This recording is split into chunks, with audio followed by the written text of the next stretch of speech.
The Bengals host the Steelers on Sunday at Paycor Stadium. Get the latest injury news and updates, plus our keys to victory in a prediction for Sunday's matchup.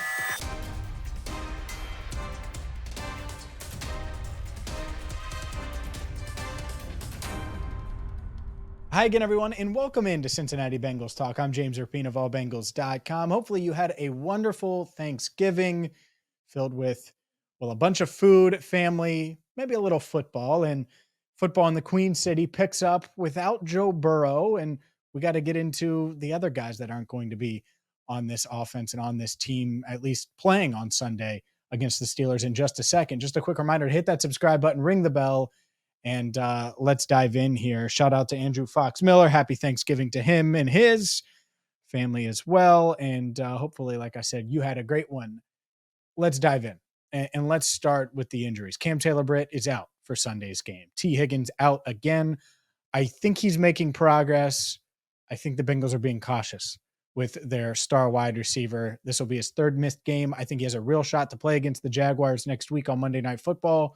We'll see. I think Cam Taylor-Britt has a shot as well. Meanwhile, the Bengals are getting Sam Hubbard back after a 2-game absence. The defensive end returns, and at a moment too soon. You could certainly use him against a Pittsburgh team that's going to want to run the ball with Jaylen Warren. They're going to want to probably try to push the ball downfield with Kenny Pickett, at least some with that new offensive coordinator by committee in Pittsburgh. So this Bengals team, they're going to be shorthanded. No Joe Burrow. We know that. We don't need to continue to discuss that.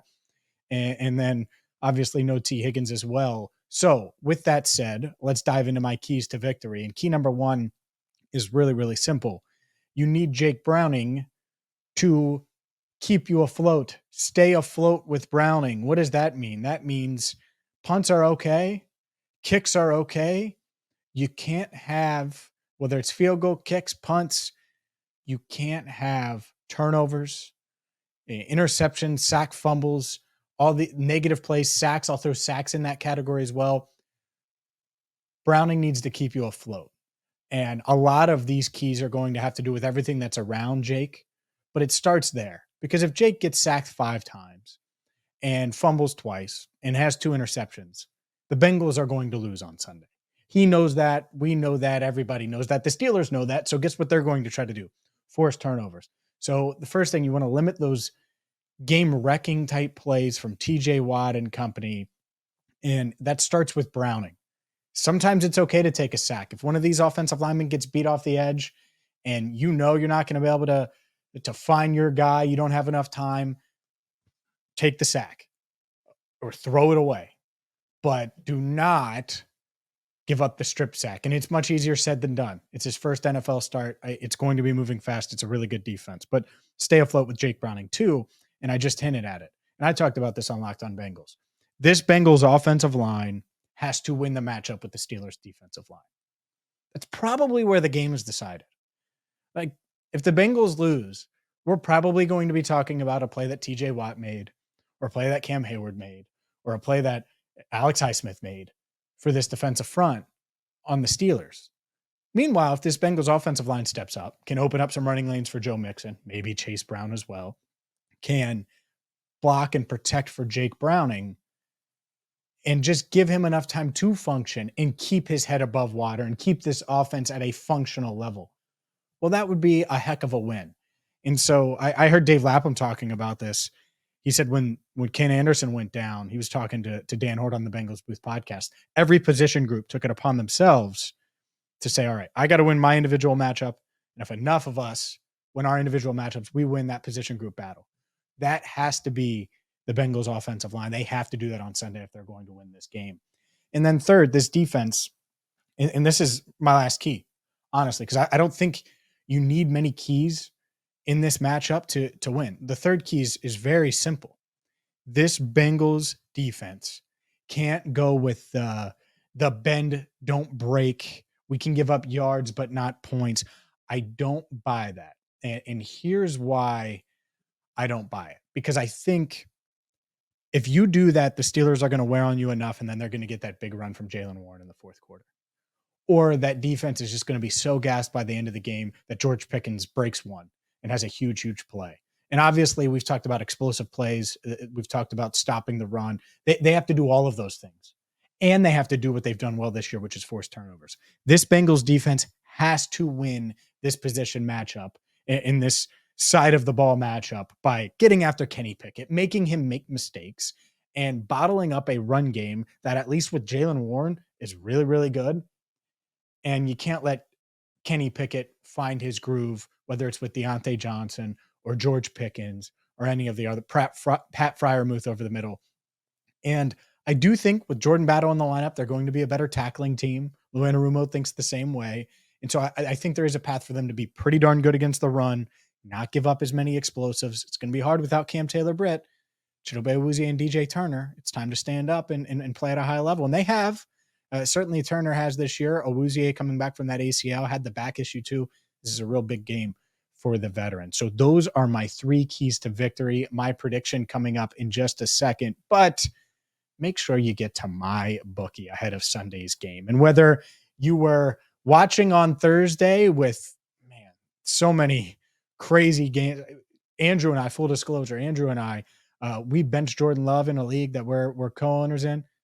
Would have been nice to start Jordan Love. Not going to lie. He was balling. The Packers are balling. So maybe you are already wagering with MyBookie. But if not, you can do that right now by going to mybookie.ag. And with your first deposit, use promo code BengalsTalk.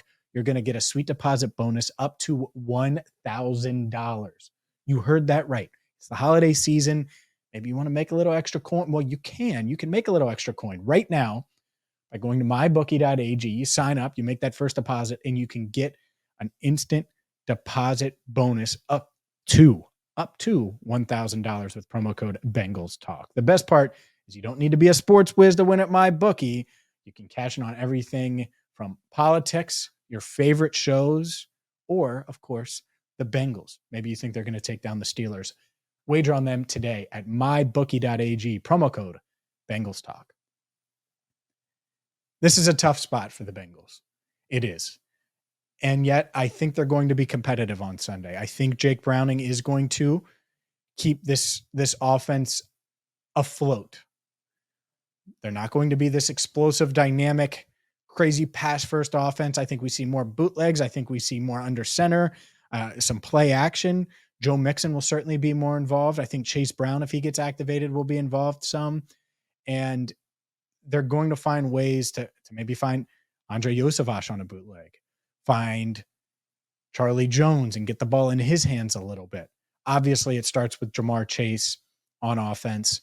I think this team, they can be functional enough, but it's really hard to function against the Steelers defense, and a defense that is going to be tough. They're going to force some turnovers, and this Bengals special teams unit is going to be a factor. I think Evan McPherson, obviously Brad Robbins, you need both of those guys to be really darn good on Sunday. And while I think that could happen, and I think Browning could keep them afloat, my big question is on defense. Can you beat the Steelers at their own game and play this defensive heavy game where you hold them to 10 points or 13 points? I think if the Bengals defense can hold the Steelers to 13 points, which isn't crazy. They scored 10 points last week against the Browns. So you give them 3 more and say, all right, can you hold them to 13? Even 16 points. I think you have a real shot. I don't think they do it. They hold them under 20. The Steelers get to 19. I think the defense has a big part of that, and Pittsburgh settles for a bunch of field goals. Meanwhile, the Bengals, they come up a tad short in their first game without Joe Burrow. I'll take the Steelers 19-16. It's going to be a close game. I could see the Bengals winning it. They're going to be competitive. I don't think that they're just going to fold. There's too many veterans. There's too many proud guys.